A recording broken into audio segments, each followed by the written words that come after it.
I want to give a message to the youth. Everybody get caught up in this gangster lifestyle and living out in the streets and thugging. And I just want people to know, it's another side to it. And I feel like I could talk about it because I got my stripes in the jungle. But you might not always be the one with the pistol. And if you find yourself looking at the barrel of a pistol and your next breath determined by if that person moved their finger less than an inch, you start seeing flashbacks of your childhood, that means you're in the leaving zone. And a lot of people don't make it back up out of there. I had a little buddy named LB, and I still ain't forgave myself for his death. I got it tattooed on my stomach, but he wanted to do everything he saw me do. And when I was doing right, he was doing right. And when he saw me doing wrong, he jumped off the porch and he started doing wrong. And him and I kind of got separated, going different paths. And the next thing I get a call that somebody went to his house, rung his doorbell. And when he came to the door, they shot him in the head. So I said, I'm going to put this project out there and maybe somebody's mama ain't got to mourn their child. Maybe somebody's kids ain't got to wonder what happened to their father. Everybody be asking me like, what made me get out of the street? Why I quit doing this? Why I don't do that? Because I had a 20/20 vision.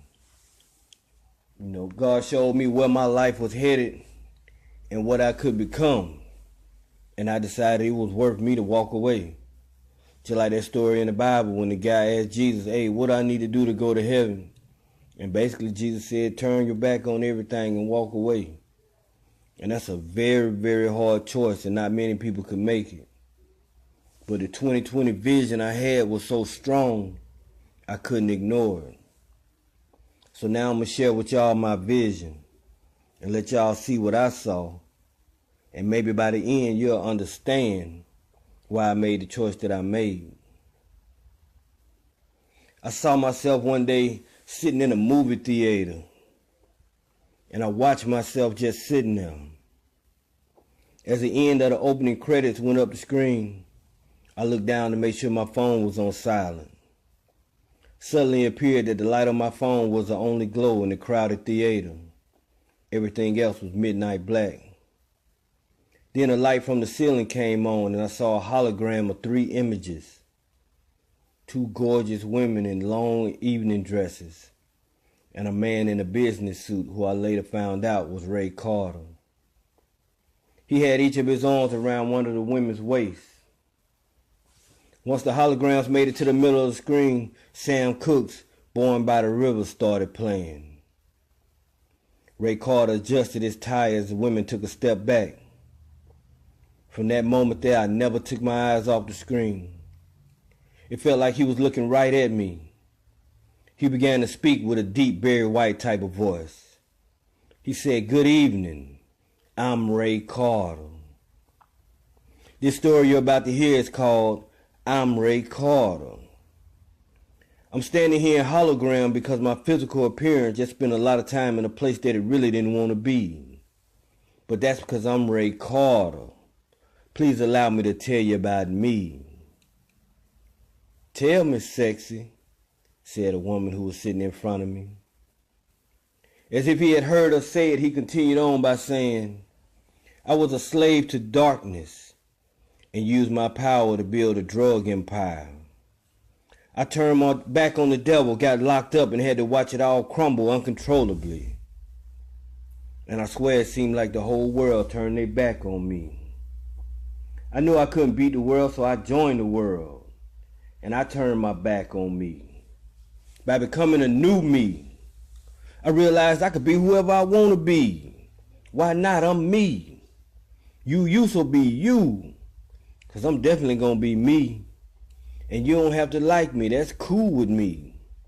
You don't have to like face tattoos. That's cool with me. Because I don't have to like what you wore this evening. You could be dressed real fool to me. But in 100 years, will that even matter? Or are we just being petty humans tripping over stuff that don't even matter? Albert Einstein stated that for an idea that does not first seem insane, there is no hope. So God blessed me with an epiphany. and told me to give the world some hope. So now I watch what I say to somebody. You never know when the last thing you say to somebody could be the last thing you say to somebody, so watch what you say to somebody. Words go forward, they don't retract. Once spoken, you can't change how a person gonna react. So I don't react when people say I change. To be honest, I didn't get back right until I change. Now for the shallow, that's hard to believe, like insane. But for the spiritual, that was pure cocaine. The dope somebody else needed to make a change. I know sex and drugs won't numb the pain. Ask Whitney, ask Michael, ask Prince. They'll tell you as long as blood's in the vein, the pain shall remain.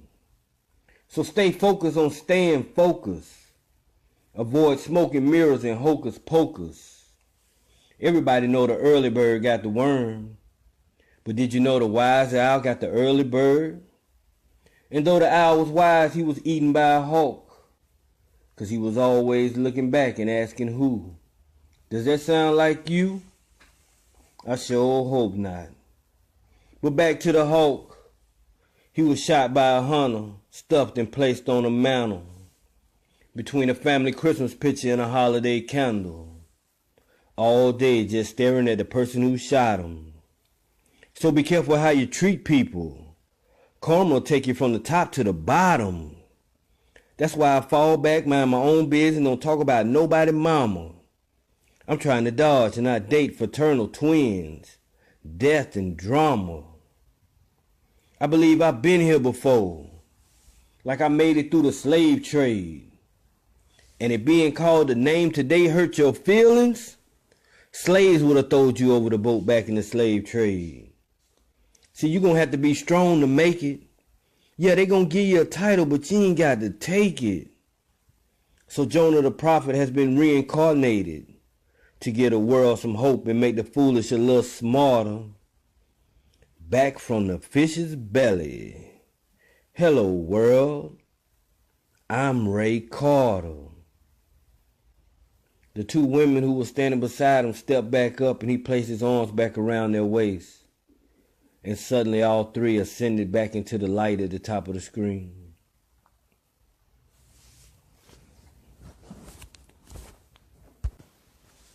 The screen suddenly went black.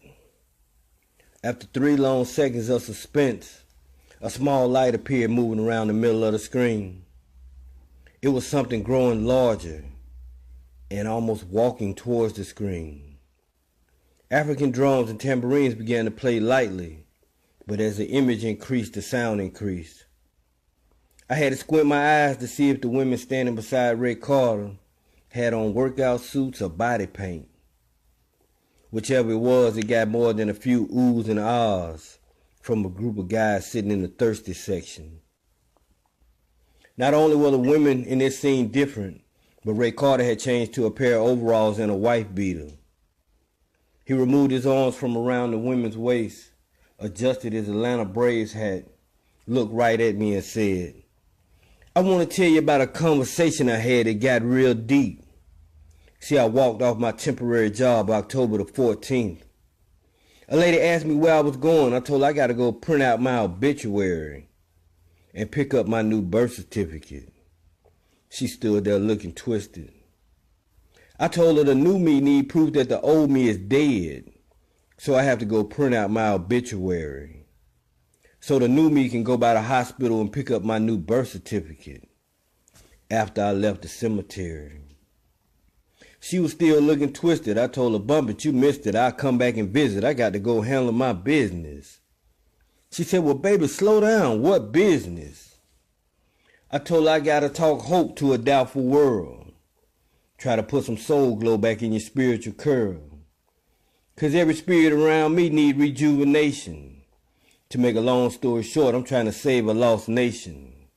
I got stuck on a thought one day. What if God ran out of patience and he created patience?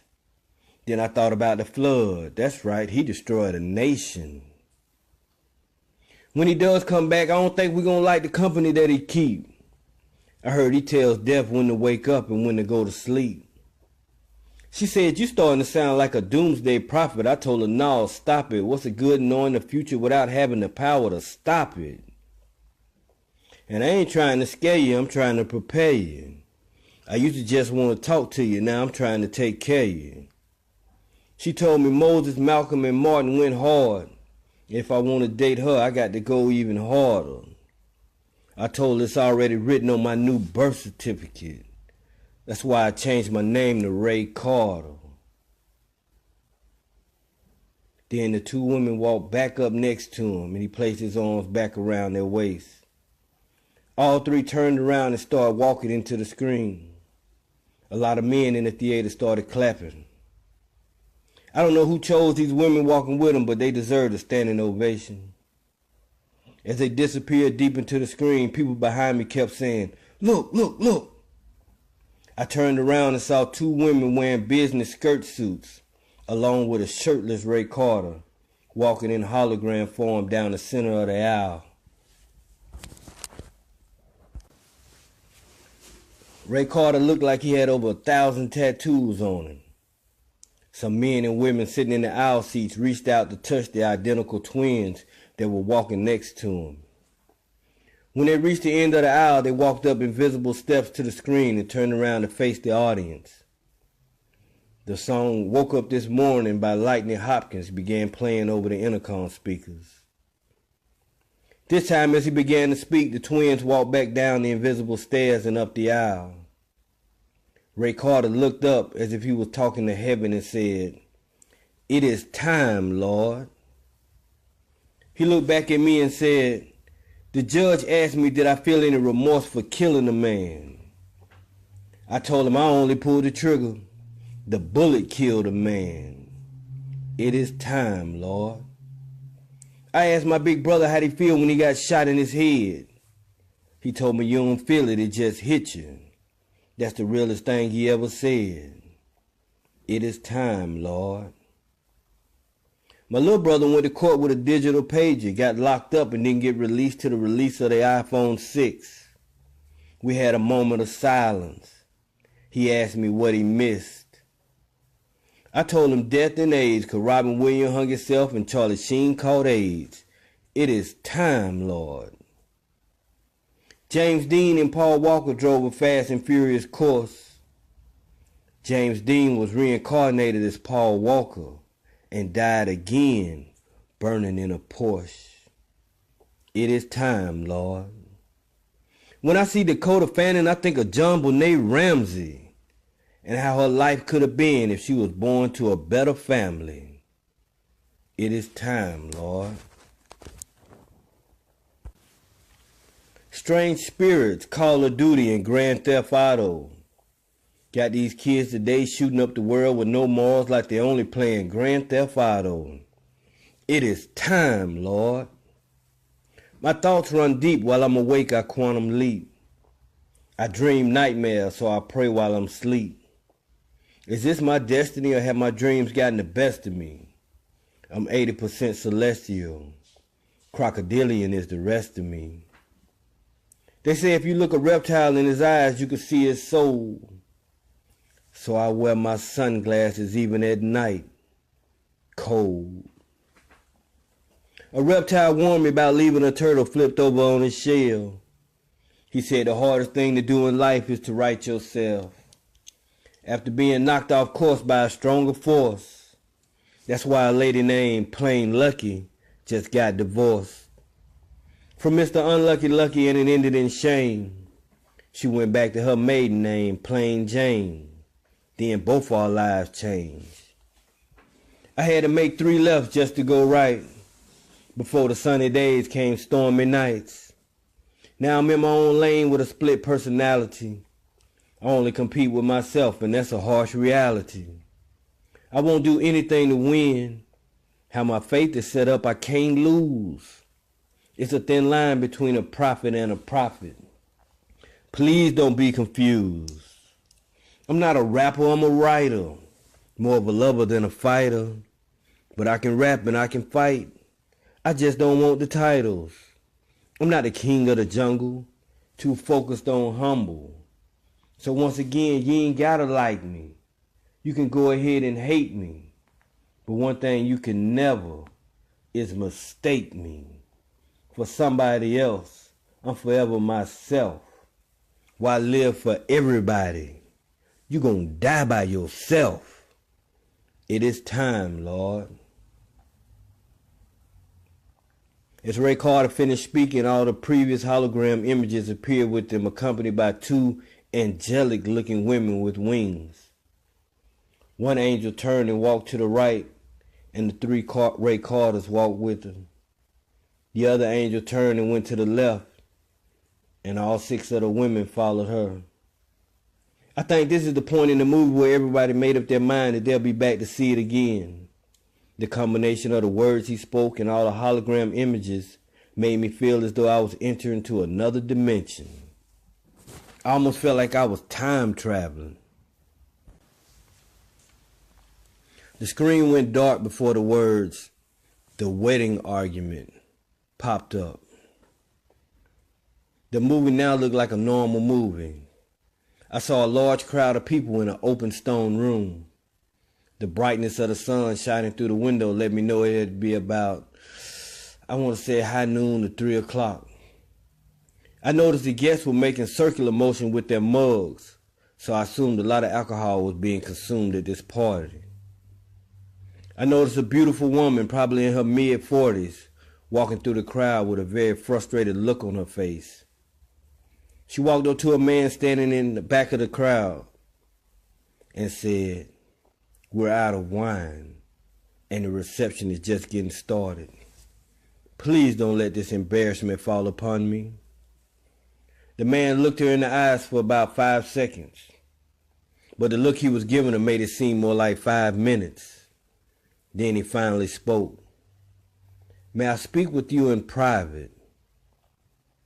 She led him to a back room and closed the door, and as she turned around, he said, "What are you asking me to do?" The next 3 words she spoke stuck in my head. "Fix it, Jesus," answered Mary. "Mother, you can't tell me what to do," Jesus explained. "It is not yet my time." "Your time, Jesus? What about Mary's time? What about me?" I think the entire theater was shocked by Mary's harsh tone. I even sat up in my seat a little. "You don't understand, Mother," said Jesus. "No, you don't understand, Jesus. Do you have any idea what my life has become since the moment I knew I was pregnant with you? Do you know what it feels like to be Mary from Bethlehem, the crazy lady? The crazy lady who said she got pregnant while remaining a virgin. The look I get from people just because I tell them the truth that God did it. I didn't ask for this to happen to me. What about my time, Jesus?" Mary questioned sharply. Once again, Jesus answered respectfully by saying, "Mother, you don't understand the power my Father has bestowed upon me." "Power?" Mary blew up again. "What power, Jesus?" "The power to heal the sick, the power to give sight back to the blind, hearing to the deaf, the power to walk on water, the power to calm the water and the waves, the power to bring the dead back to life. Mother, you cannot control this power or use it for your personal benefit." Before Mary turned and walked away, she asked tearfully, "But what about Mary?" Mary walked past 4 servants and stopped abruptly in her tracks. She turned to them and ordered, "When my son comes out of that back room, do whatever he tells you, and I mean whatever. If you don't, today everyone will have a good reason to call me Crazy Mary from Bethlehem." "Yes, ma'am," they all answered. I watched Mary walk back into the open stone room with the rest of the guests, just as Jesus was making his way into the hallway. He called out to the servants, "Fill all those water jars to the brim." They must have been pretty afraid of Mary, because as soon as Jesus told them to do it, they took off. Now this is where it all got a little strange to me. Once all the jars were filled, he told the servant to draw a cup full and take it to the host of the reception. The servant looked at Jesus very confused. He was faced with a choice: disobey crazy Mary from Bethlehem, or get punished by the host for bringing him a wine cup full of water. I guess from all the stories that had been circulating about Mary over the years, the servant decided to do what Jesus instructed him to do. His hand was trembling a little bit as he passed the cup to the host. Would he get yelled at, he thought? Would he get beaten? The host placed the cup up to his lips and leaned his head back to take a gulp. Immediately his eyes seemed to double in size. The servant braced himself just in case he was about to be struck. To his surprise and also relief, the host drank the entire cup. My goodness, man! Where was this wine imported from?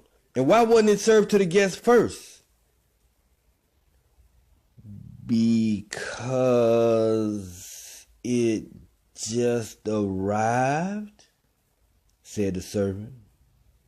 Well, hurry up and bring me 2 cups and fill everyone else's cup to the brim, said the host. The servant turned away slowly and kind of had to balance himself because his mind could not grasp what was actually happening. The servant made his way back over to the other servants and explained to them what happened. They each took a taste of it and agreed that not only was it wine, but it was an excellent tasting wine. Confused, they all went over to where they got the water from and tasted it. It was just water. Jesus walked through the hallway and the tall servant walked behind him saying, "Who are you? Who are you? No man can do what you just made happen. Moses turned the water into blood to help free the Hebrew slaves, but wine? Who does that at a wedding reception? Who are you?" Jesus looked at him and said, "I'm the firstborn son of Mary from Bethlehem, thou blessed mother," and walked away humbly. The host made his way over to the groom and complimented him on his choice of imported wine, but questioned the order that he had it served. The groom thanked him and discreetly made his way over to Mary. "What did you do?" whispered the groom. By this time, the elaborate taste of the wine was the talk of the reception. "I asked my son to fix it," she said. He looked at her in surprise and said, "Never has there ever been a better quality of wine served anywhere near here. And it's in such abundance, some guests have even offered to buy some to take home on their travels. I've already taken in enough orders to pay for the wedding, the reception, and start building me and my wife a house. I don't know how your son did it, but blessed art thou, O Mary from Bethlehem." From that moment on, Mary's name was no longer a name of ridicule. It was a name used to mean blessed by God. Mary went to the servants and asked them, "What did Jesus tell you to do?" They each explained very excitedly, happy to be a part of the miracle. Mary herself walked over to the water spout and tasted it. It was just ordinary water. She continued on with the rest of the wedding festivities, but replayed in her head the things Jesus had told her in the back room. "He really is the Son of God," she said to herself. "I'm not crazy." The screen went black but was quickly illuminated by the words, "The next morning." As the screen changed, it seemed like everyone in the theater was suddenly in deep thought. As Jesus walked in the kitchen the next morning, he noticed Mary sitting at the same spot that she was sitting the night before. "Son, I'd like to have a talk with you," she said. "You were right in what you said about me not understanding who you are." Jesus took a seat. "Are you the one the prophets from long ago spoke of?" Jesus nodded. "Yes." Is it true that God your father split the Red Sea and the Israelites walked across on dry land? Yes. Did God really make a donkey speak? Yes. Was King Solomon as wise and as wealthy as the legend tells? No. He was wiser, and gold was like sand to him. His wealth was unlimited. Mother, you must realize that my father created the human brain. Therefore, nothing the human brain can think of could possibly be too difficult for him to do. Only he could save those 3 Hebrew boys from being burned in a furnace. Only he could close the mouths of man-eating lions to rescue Daniel. When a human who has never seen him puts their total faith in him, regardless if he rescues them or not, gets his attention pretty quickly. Well, if he is all that powerful, why is the world in such the shape it is, Jesus? He gave all humans a choice, Mother, to be good or evil. And then there's Judgment Day.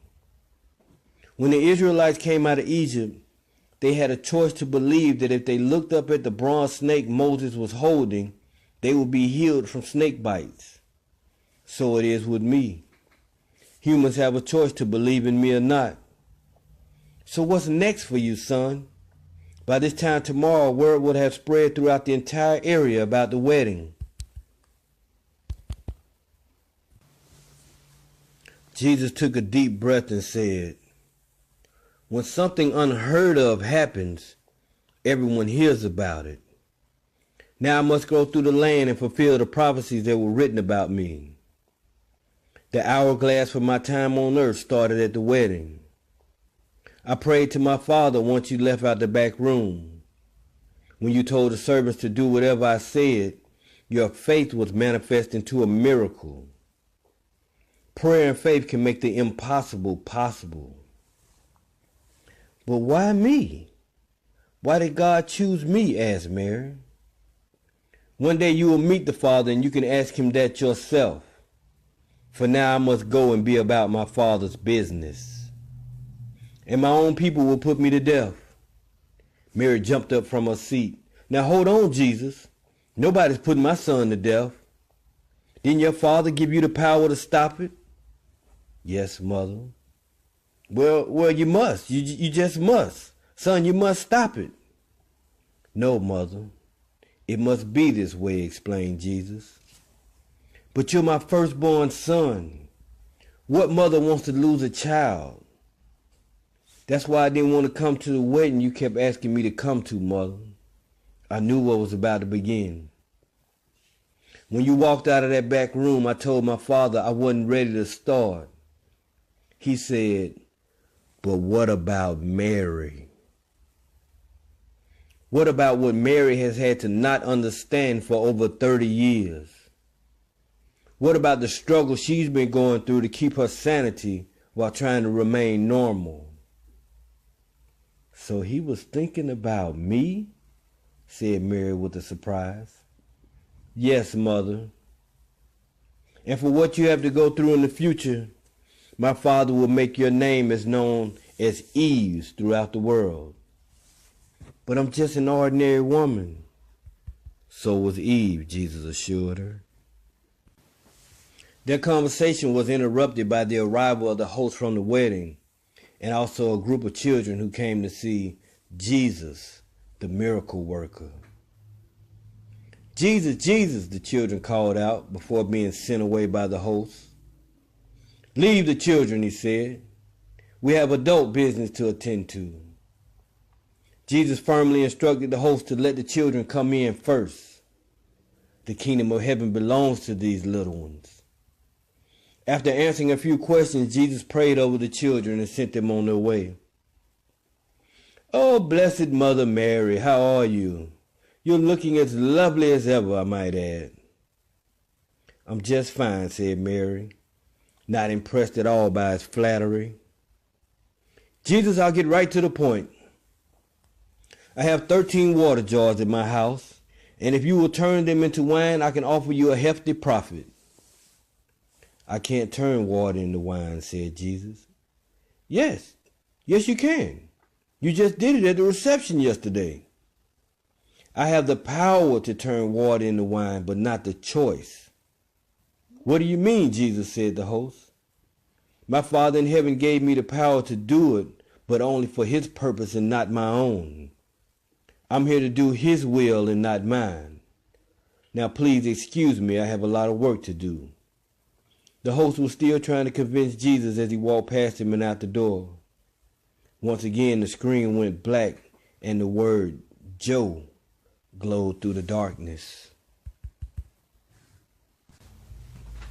Sir, can you help me out with a few coins? Said Joe, who sat in the town begging every day. The man walked right past him. Joe wasn't always blind. For most of his life he was a hard-working, capable man.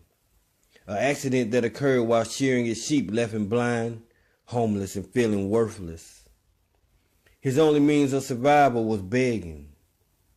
Some days he ate, some days he didn't. Sir, can you help me out with a few coins? God has cursed you, said the stranger.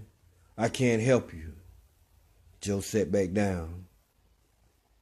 He overheard an amazing story that happened at a wedding yesterday by some people who were standing near him. It was about a man some were saying was the son of David. That's who can help me, Joe said to himself. Instead of asking for coins, he asked the crowd if someone could lead him down the road closer to Joseph and Mary's house. Why? Asked the stranger. Because he will heal me, said Joe. It took 4 hours of asking people before Joe stood up and stumbled in the direction of the house by himself.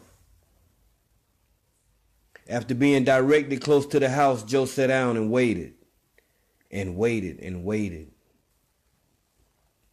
Then he heard a large crowd headed his way. What's going on? Joe asked. It's Jesus, the son of David. He's coming this way. As the crowd got closer and closer, Joe began to say out loud, Son of David, have mercy on me. Some spectators yelled at Joe to shut up so they could hear the parable Jesus was telling the crowd. Joe began yelling louder and louder. Son of David, please have mercy on me. Jesus walked away from the crowd and asked Joe, what do you want from me? I want to see again. Then see. At once Joe opened his eyes. The first person he saw was Jesus. Joe fell to his knees. Praise God, glory to the Son of David, he kept repeating. The crowd became silent. Jesus, I dedicate my life to you. I'll follow you anywhere. Stay here, said Jesus, and tell everyone how good God our Father is to the children of Abraham. Joe jumped up and yelled, I can see. God gave me my sight again. I can see. God has made me whole again. It is for this reason, said Jesus, that you went blind, so God's glory could later be revealed through you. Jesus continued to teach the crowd and moved on further down the street. After hearing this miracle, the word spread like wildfire, and people with all kinds of situations started crowding around Jesus. He laid his hands on all who believed and healed them. Truly, this is the Son of David, said a teacher of the law. The screen went black and the words, Ruth and Rebecca, lit up the cinema. Rebecca walked into Ruth's room and screamed. Her sister was laying there unconscious. An empty bottle of pain medicine was in her open hand. Rebecca ran next door to get the town doctor. Dr. Lewis rushed in and tried to revive her for 5 minutes with no avail. Suddenly, Ruth opened her eyes and began projectile vomiting. Rebecca took a deep sigh of relief. There was no need for her to ask her sister why. She knew why. This last breakup had been the hardest. Ruby had been with James for 3 years. He left me, said Ruth tearfully, just like every other man over the past 12 years. Her medical condition had almost taken a fatal toll on her. The note her fiancé left her crushed her. Rebecca picked up the letter and began to read it. Dear Ruth, my love for you is real. I took on a second job to help pay for your doctor bills, and I was patient not being able to touch you like a man touches a woman. These past few years have been very hard on both of us. I'm sorry, but I can no longer be there for you as your man, but I will always be your friend and wish you the best. Love always, James. Rebecca took her sister by the hand and helped her clean herself up. The doctor bills were through the roof. Ruth's medical condition had pretty much bankrupted the entire family. Everyone had done all they could, but nothing seemed to help. A lot of the doctors turned out just to be crooks, leading her on with false hope while taking every penny she had. It's no wonder she felt hopeless. I just don't know what to do, sighed Ruth. I feel like God has forsaken me, she cried out. No, sister, said Rebecca. This is just a test of your faith. What about Jesus? Asked Rebecca. Who? Said Ruth. The one who turned the water into wine at the wedding in Cana. People have been talking about him everywhere. They say he's been laying hands on the sick and even healing them. Oh, I've heard so many stories from so many physicians. I just don't believe anymore, said Ruth. No, replied Rebecca. He's not a doctor. He's a man of God. Remember the blind beggar in town, Joe? Yes, said Reuben. Well, he looked at me today, and all he kept saying was, praise God for the Son of David. I couldn't believe he could see again. He kept describing things he saw. He kept telling me how beautiful my hair was, how beautiful my outfit was. Sister, said Ruth, I don't think I had the strength to even try anymore. What do you have to lose? Yelled Rebecca. I guess you're right.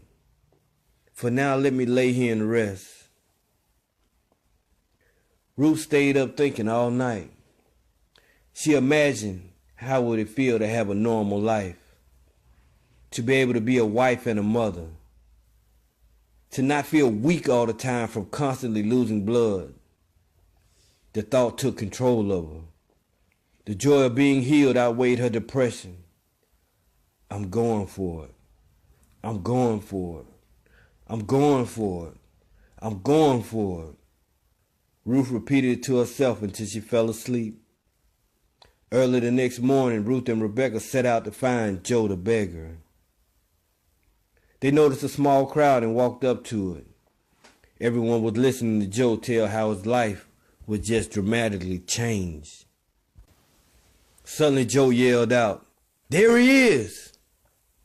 Everyone turned and saw a huge crowd gathered around the man they called Jesus. Rebecca looked at Ruby and said, "It seems impossible for you to get to him."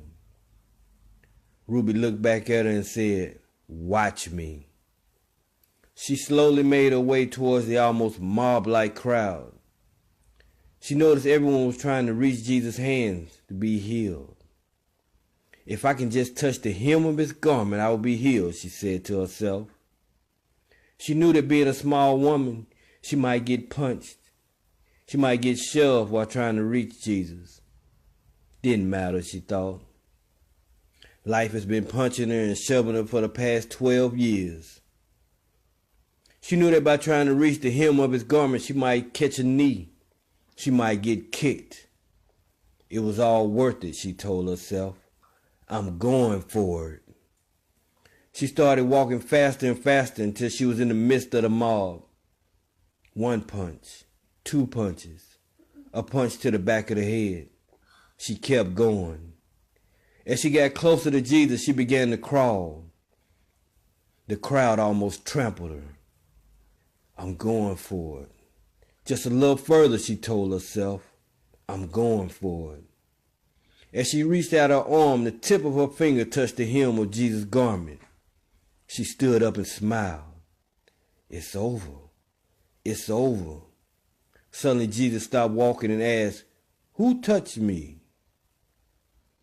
Her back was now to him, but now she turned around and said, "It was I, my Lord.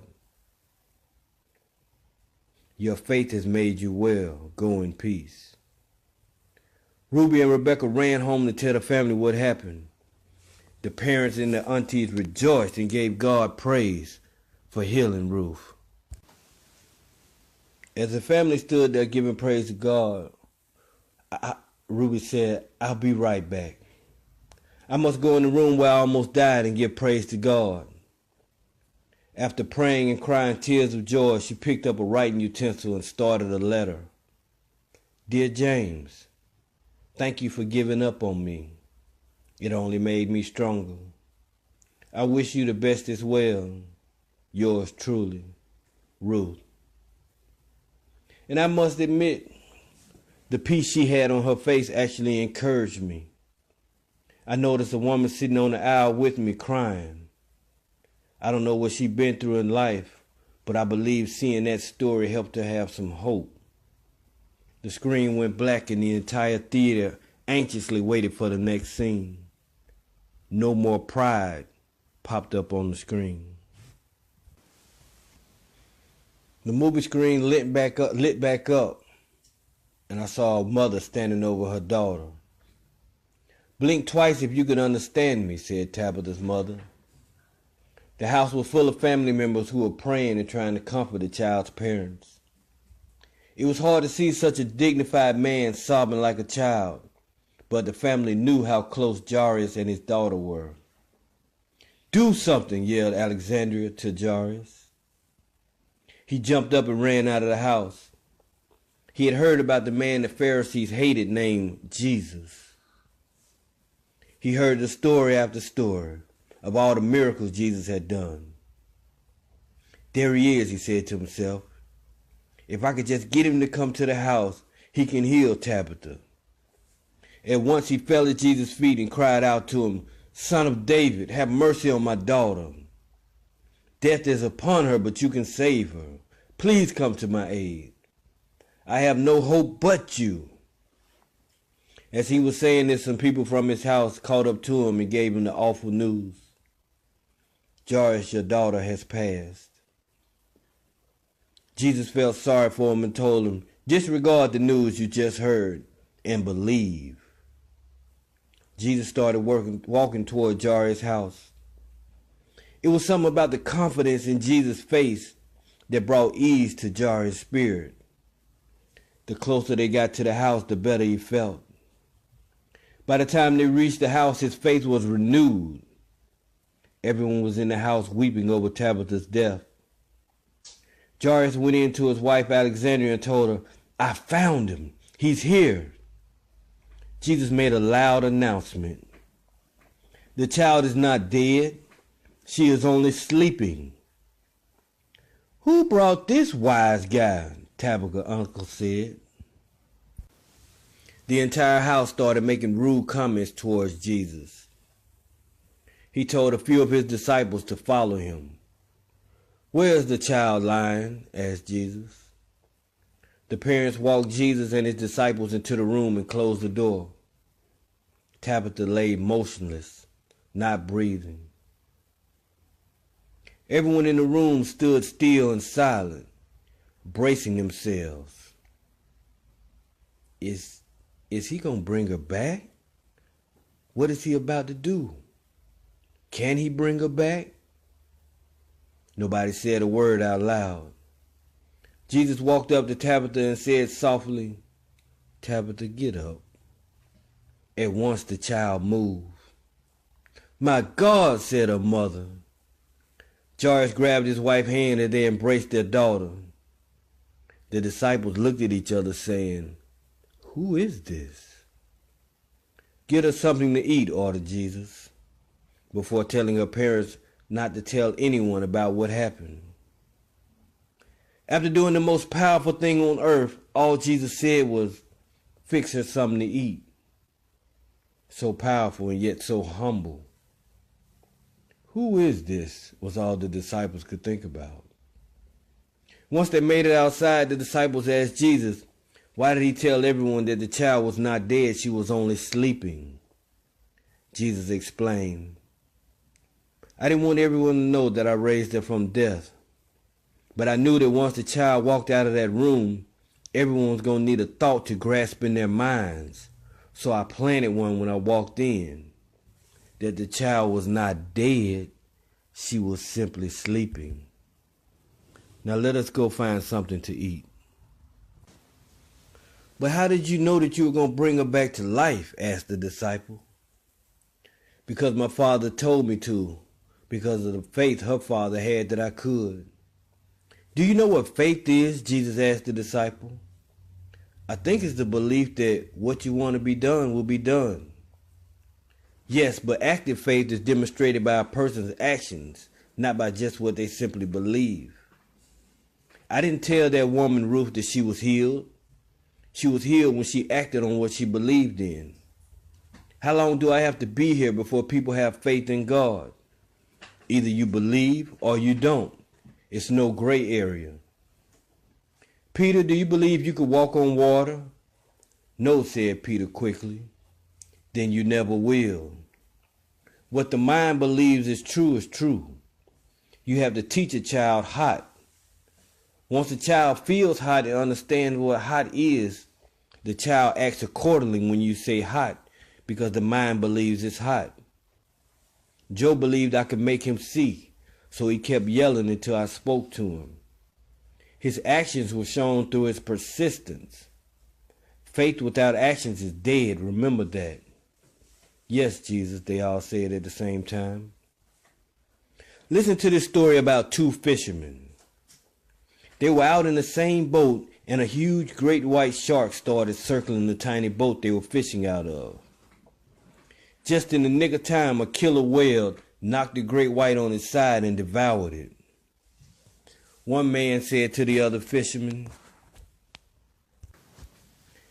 what an amazing animal that killer whale is. I want to catch one and build a huge tank in the middle of town and put the killer whale in the tank. And I'll build seats all around the tank. And I'll hire people to ride on the killer whale's back and to do tricks like a dog with a killer whale. I promise you I'll become wealthy from making something amazing like this happen. The other fisherman looked at me and said, are you delusional? That could never happen. And for him it never would until he saw it done, said Jesus. But for the other fisherman, it would happen whenever he could figure out a way to make it happen. Belief is a powerful thing. Now let's go see a little man in a tree. The disciples looked at each other with a confused look and began to follow Jesus. The screen went black and the words, that bad, illuminated the seminar. The land of prosperity, also known as Jericho, had great palm forests and world-famous Balaam groves that perfumed the air. Being not far from Jerusalem, the fame of Jesus had already spread through the town. This man Jesus truly intrigues me, said Zacchaeus to a servant while sitting in his office. We are both loved and hated. I feel we have a connection. But how? Asked the servant. You are a wealthy chief tax collector and he's poor. You have a magnificent home and he's a wanderer. You only associate with the rich and he seems to keep company with the poor. Well, Zacchaeus explained, I was not always wealthy. My determination to be greater than who I was kept driving me to the stature of the man I am today. The servant giggled under his breath, knowing that Zacchaeus was a man of small stature. I am fascinated by this man, Jesus. It was my invention of the balance balls that made me rich by tricking the scales to show less weight than actually was on the scale. I would be richer than King Solomon if I had the power that they say Jesus has. My goodness, thought the servant. His head is already big enough. People will come from all over the world and pay me whatever I commanded to be healed. I will turn lakes into wine and have the best wine for the same price as cheap wine. Did you hear the story about the girl he brought back to life? Yes, Master. That was a rhetorical question. Of course you heard about it. Now don't interrupt me again. Sorry, Master, said the servant. I will charge kings half of their kingdom to be brought back from the grave, plus 20% of their annual revenue just to have an agreement with me. With all that fame and wealth and the connections, I could control the earth, said Zacchaeus. King Solomon will be forgotten about, and my name will be the name referred to when it came to wealth and fame. How long is he going to keep going, thought the servant. My point is this, said Zacchaeus sharply. This man Jesus has done none of that. That's what makes me think for the first time in my life that I'm missing the point of life. That life is bigger than just making money. If it was only about that, Jesus could obtain everything, and yet he has nothing. I believe he's the most powerful man that ever walked the earth. Not because of what he has done, but because of what he could do and doesn't. I must meet him at any cost. I want you and 9 more servants to go spread out. If anyone hears that Jesus is passing through, let me know immediately. The one who does will be rewarded. The one who doesn't will be punished. An hour later, Zacchaeus was still at his desk daydreaming when all 10 servants ran in, knocking each other over to reach him. Master, Master, Jesus is coming, they kept saying. Zacchaeus jumped up. Where is he? Coming from which way? He barked. From the east. He's walking from the east past the roses, and there's already a huge crowd around him. Shall we pick you up on our shoulders, Master? No, fussed Zacchaeus. I am a grown man, not a child. As Zacchaeus rushed outside, he could already see the enormous crowd down the street. Where did all these people come from, he thought to himself. And how in the world will I be able to reach him? I don't want to just see him, I want to talk to him, said Zacchaeus out loud. It seems everybody wanted to interact with Jesus just as bad as he did. After quickly brainstorming, he knew the only way to reach Jesus was if he ran ahead of him. He'd have to want to talk to him that bad. There was only one option. Stay ahead of the crowd, find a tree that had a limb hanging over the street, and hang on the limb and yell like a baby as Jesus approached. Without a second thought, Zacchaeus executed his plan. He found a solid tree with strong branches hanging over the streets. Up the tree he went, looking a bit foolish in a boyish manner. Once he braced himself, he took deep breaths so he could get a good yell in. Then he noticed something odd. Not only was Jesus staring right at him, it seemed as if Jesus was walking right to him. Before he could let out a yell, Jesus called him and said, Zacchaeus, come down out of the tree. I'm going to your house. Zacchaeus was shocked. Was he dreaming, he asked himself. Even when he got his feet on the ground, he still felt as though he was up in the air. Everything he had planned to say and ask Jesus simply left his mind. He had a moment of clarity. He professed out loud in front of the crowd, Lord, here and now, I'll give half of what I own to the poor. If I've cheated anyone, I'll pay back 4 times what I took. On the way to Zacchaeus' house, some so-called righteous people began to question Jesus' actions. Why is he talking to that man? They kept saying to themselves. And what about all these miracles Jesus is doing? Who gave him the authority to do this? I don't know. Some say it's the devil. Jesus knew what they were up to, so he said out loud, I'll answer y'all's question if you answer mine. Okay, the Pharisees agreed. Jesus looked at him and said, Who gave John the Baptist the right to baptize? The Pharisees huddled up together and began to brainstorm. Okay, if we say that man gave him his power, the crowd will stone us because they all believed that John was a prophet. But if we say that God gave him the power, then Jesus will say, why didn't we believe in him? They all agreed that the safest answer was just to say, I don't know. They walked back up to Jesus and said, Teacher, we don't know. Jesus laughed and said, then neither will I tell you whose authority do I act upon. You think you are the enlightened ones, but you are really blind. The Pharisees burned with hate after that public embarrassment. You could see the murderous plot start to develop in their eyes. The screen went black. The words, real friend, flashed across the screen. After spending the night at Jairus' house, the next day Jesus and his disciples took off walking. They entered a one-story building with a high roof. John asked Jesus, how does one get to the Father? The only way you can see the light if it's in front of you. The closer you are to the light, the brighter it becomes.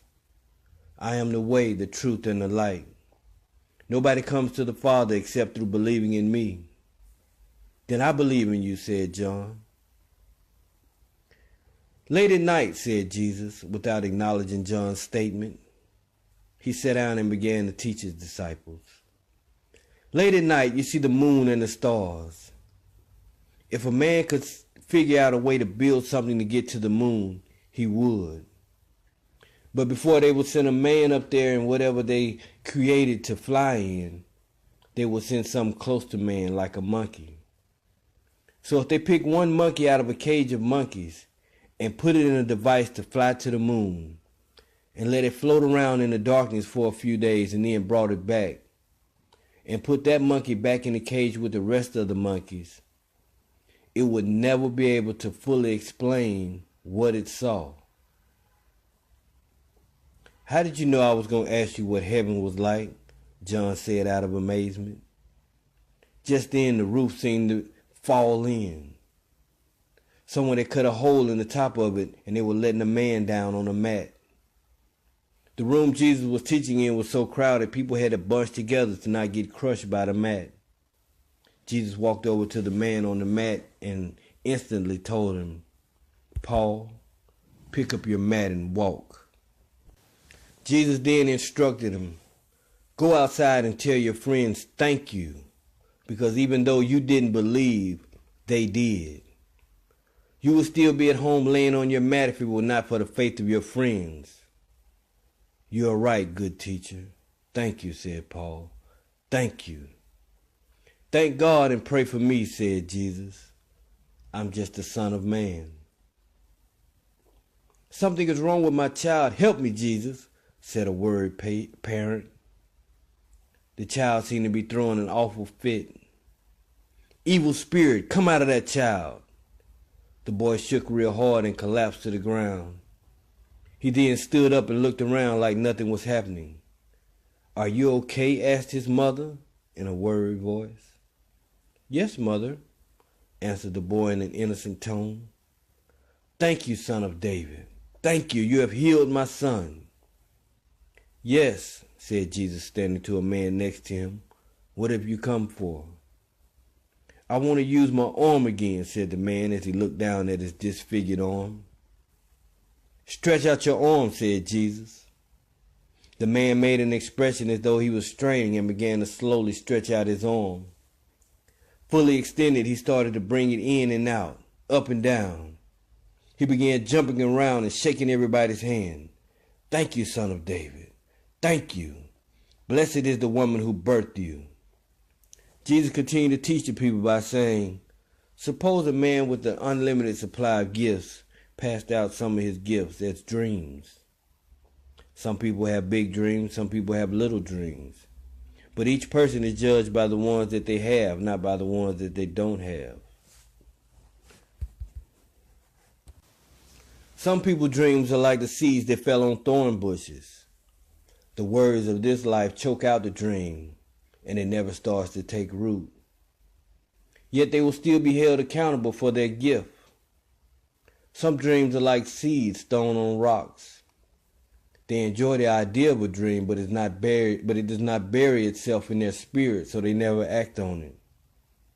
The seed sown in somebody's spirit manifests through actions and become reality. That is active faith, Peter. How did you know I was about to ask that, said Peter. Once again, Jesus ignored the response and said, if God is so good, why did he take your mother after you prayed so much, John? John stuttered and Jesus continued to speak. Because God the Father took her to a better place. Because he knows a woman who's going to need a son to lean on. Our lives are not our own. Our lives are God's. Our lives are God's and not our own. Life is a door.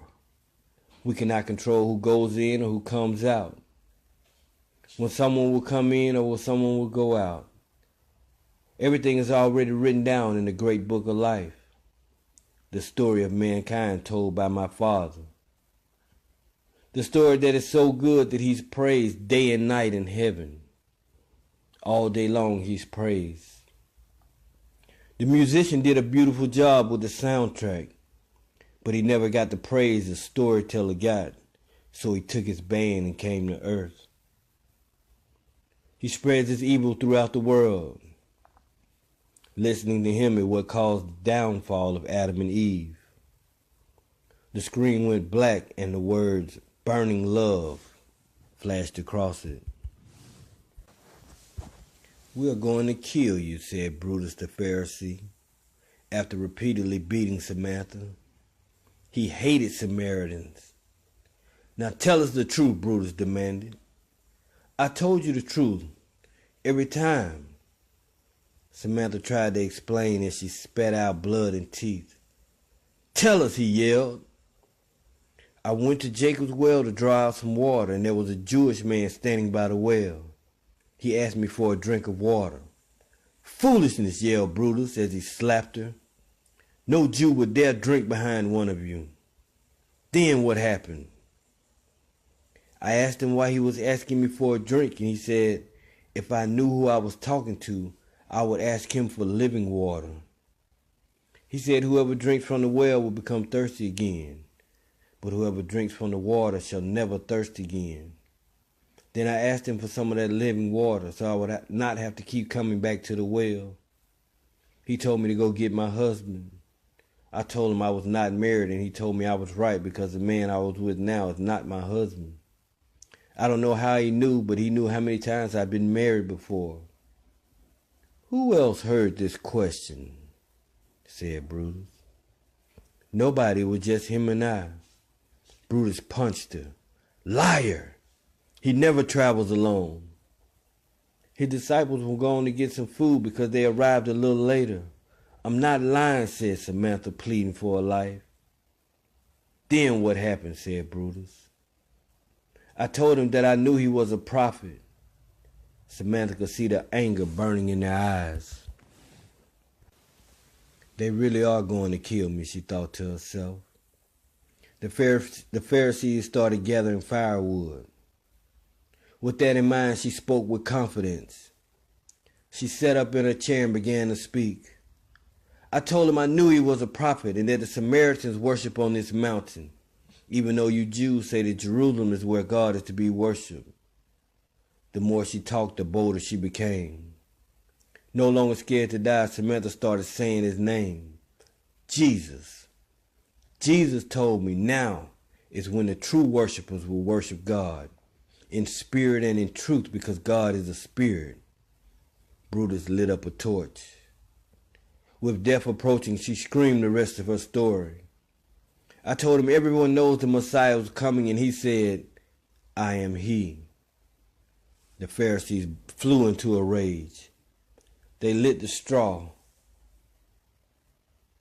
and it lit the chair.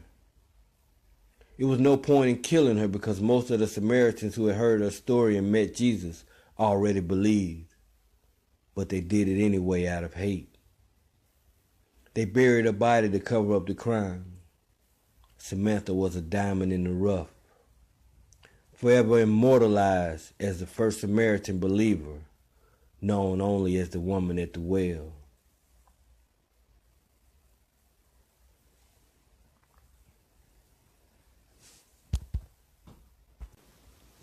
The screen went black and the words "nightmare" flashed across the screen. I saw a very extravagant woman in an even more extravagant dress. And the reason why I say that because she had 3 women walking behind her just to keep her dress from touching the floor. She turned to her husband and said, "Honey, feel my head." Pontius Pilate put a hand on his wife's head and said, "My goodness, darling, you're burning up." "What is wrong with you?" questioned Pilate. "Last night I had a nightmare so real, I don't think I'll ever be able to sleep again. It was all about that man Jesus that they want you to kill. I'm warning you here and now, have nothing to do with the death of that man. His own people are going to kill him, and in my nightmare, some of the worst things happened to those people since they were slaves in Egypt." "Tell me about your nightmare," said Pilate. It's hard to even speak about. I could never imagine human beings could be treated so cruel or evil. People were treated 10 times worse than animals," she said with sorrow. "How?" asked Pilate nervously. "What I saw had to be maybe 3,000 years in the future. I saw so many things I can't even explain. But more importantly was the treatment of the people. An evil ruler rose up with nothing but pure hatred for the Jewish people." 2 or 3,000 years in the future sounds a little absurd, smirked Pilate. "But go on." "I don't care if it's 10,000 years from now," she paused. "I believe it's going to happen." "What's going to happen? A plague like on the Egyptians?" No. Something much worse. An extermination. A slaughter of innocent people, like that innocent man they want to slaughter. But you have the power to stop it. But if you don't, something bad will even happen to me. Ever since I woke up from that hellish nightmare, I've been running a fever. That's why I say I believe it's going to happen." "What's going to happen? What are you saying?" "Over 1 million people will be tortured and killed in camps." She sat back down. I saw groups and groups of people with their heads shaved, and numbers were cut into their arms. Families were torn apart. Soldiers with hate in their eyes controlled everything. Crowds were lined up next to a wall, and the soldiers with strange swords that projected objects would strike the people and kill them. People were dying left and right. Dead people were even stripped of their clothing by those who survived just in order to keep warm. Women with children and the elderly were killed, and all the able-bodied people were enslaved. Some Jews were put in charge over other Jews, and they treated their own people worse. The entire place was filled with death and misery. Humans ate and used the bathroom out of the same bowl. Live humans were packed into very tiny places. Once a person was no longer useful, they were placed in a big room with a strange air inside, and as they breathed the air, they would die. I saw people killing themselves just to escape the gruesome living conditions. There was no doctor. If you were sick, you were killed. If you got hurt, you were killed. And all the bodies were burned in huge, large pits. The smell was horrific. 5 pits were constantly charring bodies in the ashes, and all the ashes were dumped into a lake. "Please, please," she begged Pilate, "have nothing to do with that man's death." "Calm down," said Pilate. "It was just a nightmare." The screen went black. The words "the final cry" appeared on the screen, and I saw Mary and another lady sitting at a kitchen table. I was trying to figure out who the actor was playing the other lady when Mary said, Elizabeth, these past 3 years of my life have been unbelievable. Joseph accepts the fact that it was an immaculate conception because of all the miracles Jesus has done. Our marriage has totally changed. There's love and trust in the relationship now. Every time I step outside, somebody calls me, "Oh, blessed mother of the chosen one." People just bring gifts to our home, and everywhere we go, it's free, either by someone who Jesus healed or for a miracle he did for their family member. But it's one thing that bothers me. With a very curious look on her face, Elizabeth replied, "And what is that, Mary?" Mary paused. That next morning after the famous wedding at Cana, Jesus told me all this would happen. It has all happened. He said he was the lamb in the book of life, and my spirit is telling me that sacrifice is coming. Oh, Elizabeth, Mary broke down in tears. I don't want to lose my firstborn son. I saw what you went through after John the Baptist was beheaded, all behind that no good stinking Mary, shouted Elizabeth. Oh, blessed mother who still likes to turn up, get control of yourself. I know it was tragic, but we could not question God and his actions.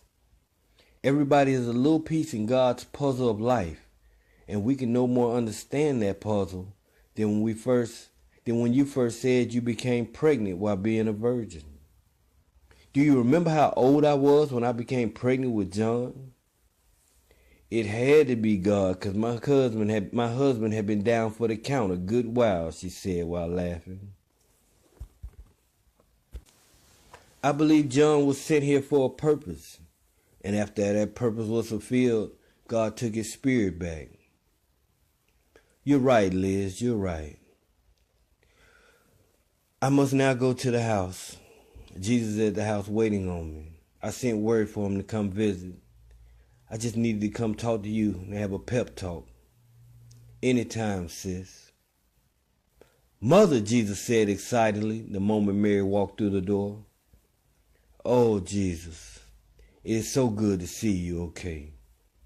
I was becoming afraid I would never see you alive again. I was preparing to drink the cup of my suffering before I came, Mother. But my father said, "What about Mary?" So I came at once to see you, Mother. Jesus, I know I said God's will be done, but I just can't let you do it. God can do anything. There must be another way. There has to be some way to get this done without me getting my heart broke by losing my son. Don't you love me, Jesus? Of course, Mother. Then don't break my heart, son. This is not my choice, Mother. And yes, there is another way. Every human since Adam can spend eternity in hell with the devil and his angels. All flesh will decay, but there's something inside everyone called the spirit of life. That spirit or soul must give an account for everything it did while it was inside the flesh. God said that no spirit can be forgiven. So if he was to forgive your spirit, he'd also have to forgive the devil, and he's bound by his word to never do that. He said if one person could live on earth and be 100% obedient to him and offer his life up for the disobedience of others, he would let that person stand in the place of judgment for all who believed in him. Mary burst into tears. She could tell by the look in Jesus' eyes that every word he said was the truth. She remembered when a teacher of the law secretly told her that Jesus was fulfilling prophecy. He told her if the devil could get Jesus to commit one sin, then the deal was off. Jesus then wrapped his arms around his weeping mother and said, "Don't worry. My disciple John will be your son, and you will be his mother." Mary cried even louder, "But I want my own son." The flesh hanging off of Jesus' back looked like he was mauled by an animal, Mary said to the other women with her. They have clubbed my baby's face into a disfigurement. You don't have to carry the weight of the world, Mary yelled as Jesus staggered by bearing the wooden cross. Stop them, Jesus. Stop them. You have the power to stop them and show them you are the Messiah. With every bang of the nail, she yelled until one soldier pushed her down and mocked her. Yes, show us. Show us you can get down. Then we will worship you. Praying to God and looking at his mother with a broken heart, Jesus said, Not my will, Lord, but yours be done. And he relinquished his spirit and died for the sins of the world. The devil knew he had been beaten, but being cunning, he immediately started plotting a way to misdirect the truth. It took Mary a few days to get out of the bed, but when she did, she walked into the kitchen, looked up surprisingly and said, Jesus! Yes, Mother. But he stopped her from touching him. It hurt you for now, but it had to be so. The pain burned so nobody would have to burn. So for now, Mother, you must let it burn. As he was then there no more. When he disappeared, 2 Ray Carter holograms walked down from the aisle up the invisible steps to the screen and then faced each other. I took a quick peek back to see if the women were going to follow him down the aisle. Nope. Back to the screen. One Ray Carter said to the other one, I looked in my eyes and didn't seem alive. Just a shell of someone who died. A spirit who tried, a soul that cried. I apologize. God, I lied. The enemy was the enemy. Just a rebel for gold, truth be told. Because the lust of the flesh will have you craving for death. And the lust of the eyes have even fooled the wise. Miss Pride of Life, oh the pride of life. She's a demon's auntie and the devil's wife. I admit that seems odd. But who you think told the devil to turn his back on God? Now ain't that something? The devil was tricked by a woman. Then he tricked poor Eve and got Adam deceived. Adam said, God, the devil lied. God said, I know, but you're still fired. He was then kicked out the garden and the ground was hardened. It was hard having to struggle after leaving a place of great wealth. Some nights after work, Adam would come home and look at Eve thinking, I was better by myself. Eve was no longer glowing. Her attitude started showing. Her daughters were having baby after baby while screaming for an epidural. And Adam's grandson wasn't any better, killing each other and wearing women's sweaters. It seemed like the whole world confused. The devil's very crafty. He took prayer out of schools. And now he winning because we all sinning. Probably take another flood for a new beginning. Remember Sodom and Gomorrah, Lot's wife's whore? I wouldn't be surprised if it happened again tomorrow. I'm just speaking the truth. I can't judge nobody. I've been with 2 women more than a lot of men been with 1 woman. I can't judge nobody. This movie might get an amen or it might get booed. I just hope God happy with me. I finally told the truth. Then the hologram disappeared. And I don't know what surprised me more. Rihanna standing there in an angelic white dress looking pure as the driven snow, or her outstanding performance as Mary from Bethlehem. I wouldn't dare try to sing to you what she sung, but I will tell you the words and you can make your own melody.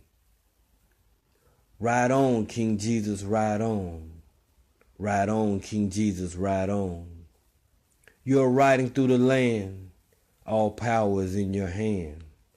Ride on, King Jesus, ride on. Save on, King Jesus, save on. Save on, King Jesus, save on. You died upon the cross to redeem the saved and the lost. Save on, King Jesus, save on. Heal on, King Jesus, heal on. Heal on, King Jesus, heal on. Before your throne we kneel. By your stripes we are healed. Heal on, King Jesus, heal on. Bless on, King Jesus, bless on. Bless on, King Jesus, bless on. You are our provider. You are Jehovah Jireh. Bless on, King Jesus, bless on. Come on, King Jesus, come on. Come on, King Jesus, come on. Let us meet you in the sky to a place we will never die. Come on, King Jesus, come on. As Rihanna held the last note, people were standing up clapping and some were even crying. I admit it was a very touching performance. A hologram of Ray Carter walked up and hugged Rihanna, and she threw her arms around him, almost as if they were an item. He looked at her and said, I used to think one day God was going to push the button on earth. Now I think earth is the button. Ouch, said Rihanna. I thought we were killing time, not realizing that time was killing us. My dad told me to take my time, but don't waste your time because you never know how much time you have left. So wasting time is like theft. In a court of life and a judge is death. I'm Ray Carter. My thoughts are scary but real. Now let's get back to time. No, that don't even make sense. You can't go back to time. L0 rewind. Comprende? Every day is a win day. It's a are you gonna be you or pretend day. When you look in the mirror, you could be whoever you want to be. Ask God to hold the mirror up to you, then tell me what you see. You have to deal with reality like a bad tooth. Mask off, you can't get more real than the truth. So face it. Quit running. You not tired yet? You still running? Look around. You in the fish's belly. Quit bucking. Do you want to come out of the fish's mouth or his butt? Make a decision quick. You can't live in his gut. Neither can you outthink the person who created thought. Don't get stuck on that. It's just a thought. You can't wake a person who only pretending to be asleep. I hope y'all are taking mental notes. Wise words sink deep. My business partner heard 10 million and said, we made it, we got them. I told him, no, stay humble. They're just trying to put us at a new bottom. But this is God's plan and the devil can't stop it. I'm Ray Carter the 8th, the doomsday prophet.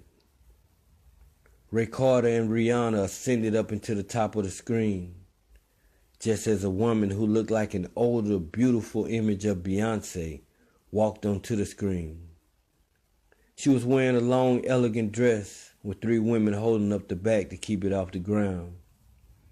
Actually, it was Beyonce, still in costume from playing Pontius Pilate's wife. She delivered the song Amazing Grace with so much grace and heart and soul that once again when she finished, people stood up and began clapping. Beyonce was even crying. I believe the song touched her herself. The theater suddenly went black and the words "Final Thought" lit up on the screen. For the first time, Ray Carter was on the screen instead of a hologram. He was sitting in an ancient wooden-looking chair with lion heads covering where you put your hands. There was a beautiful angel standing on each side of him. He took a swig from a cup like the ones they were drinking out of at the wedding in Cana. He patted his lips with a green handkerchief, looked at me and said, real love is showed more than it's told. If you have to keep yelling it to me, you selling it. People look at me and think I'm shallow. They talk to me and say I'm deep.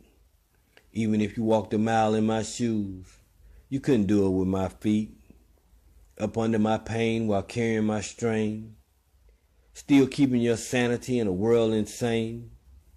Can you keep your focus through the hocus pocus, crying inside but keep a smile like the jokers? Why do people talk loud? Why do people talk fast? Why do people forget God but always remember cash? Now I have a new mind and a new heart. I finally got the last thing I needed, a brand new start. With a whole new look and a whole new bop. The devil trapped me at the bottom, but God raised me to the top. In the land of milk and honey, I had to smile 'cause that was funny. But the journey was hard. Time seems like infinity when you're walking in the dark. I only saw one set of footprints and that made me panic. God saved me once before and I took his love for granted. I fell back into sin. I was a prodigal son who left, came back, and left again. I was the boy who cried wolf. A wolf in sheep's clothing can fool the sheep but not the shepherd. He sees the wolf for who he is and won't fall for his deception. I just gave you a little game and released a little pain. It hurts to learn a lesson, but in the end it's a blessing. Now I'm searching for my soulmate while trying to dodge my old mate who turned out to be a stalemate. And that's as bad as jailbait. They both can do you harm. He looked at the angel and asked, "When did Noah build the boat?" She said, "Before the storm." Then Ray Carter kneeled in front of the chair and began to pray. "Lord, if you wake me from my next sleep, I ask you to guide my feet and remind me what's hard to get is easy to keep, and what's easy to get is easy to lose. Remind me of Daniel in the lion's den, and that faith is something you must prove. Keep me from being naive, only spirits last forever, and use the one inside my flesh to try to make the world better." Then he was there no more. Nobody even got up until the lights came on. As I was walking to my car, I noticed how many strangers were talking to each other about different scenes from the movie.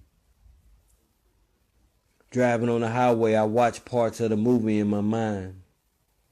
Then I realized I didn't have anybody to talk to about the movie.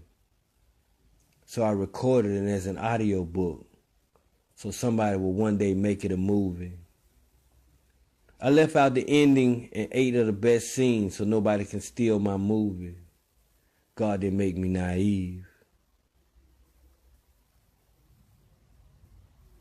I want $7 million for the whole script. Revelations of a remorseful demon on a Passion of Christ tip. Ray Carter, 2/14/17.